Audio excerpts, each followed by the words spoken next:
ako'y nagagalak sa bawat pagtitipon, sapagkat kayo'y laging naririto, nagbibigay ng mga papuri sa Diyos na lumikha ng lahat.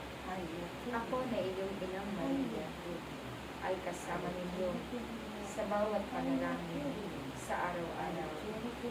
Napagtagumpayan ko ang bagay na kung saan ang aking dibdib ay halos mawasak ng aking matingnan ang gusto na anak ng Diyos sa kanyang pinagdaanan. Ngunit ako'y nagpakatupay bilang isang ina. Ito'y nararapat kong gawin at ipakita sa lahat, sapagkat ang mga kaganapan ito ay kalooban ng Diyos, sapagkat ito ang katubusan sa lahat ng sala ng sangkatauhan.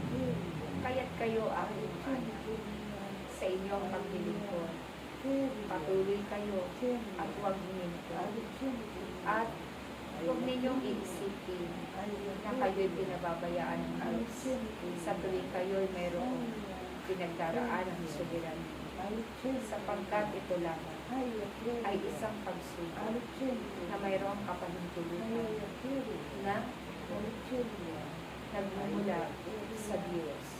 Ngunit kailanman kayo'y hindi niya iniiwan.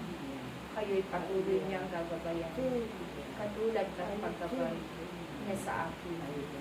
Habang ako ay patuloy na naglilingkod, ako'y kanyang nilinaw at hindi niya pinalinipan.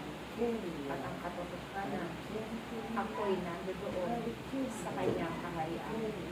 Kung kaya't ang paglilingkod nito ay inyong kasama, ang lahat ng ito ay merong gantimpala sa Diyos. Patuloy kayong gumawa ng mabuti habang kayo'y naririto sa sanglibutan ito, sapagkat aanihin ninyo ang buhay na walang hanggan, at ang bawat mabuti na inyong ginagawa ay may kalakis na gantimpala. Kaya aking mga anak, maraming salamat sa inyong pakikiisa sa bawat gawain at ang tangi kong tagubilin sa inyong lahat. Habang kayo'y may buhay, habang kayo'y naririto, gugulin mo ito sa paglilingkod sa Diyos.